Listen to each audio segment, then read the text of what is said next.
માગવો હતો મારે તારો હાથ, પણ થઈ ભૂલ એટલી કરી ના શક્યો તારા ઘરે રજૂઆત। ઓ વળી વળી જોઉં તારા બારણે, ના રે દેખાયા કયા કારણે।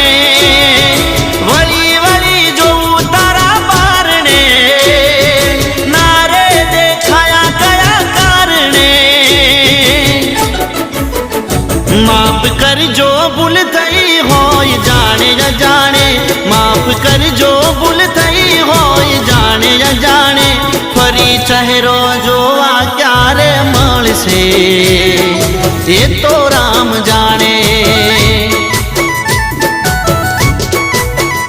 ફરી ચહેરો જોવા ક્યારે મળશે એ તો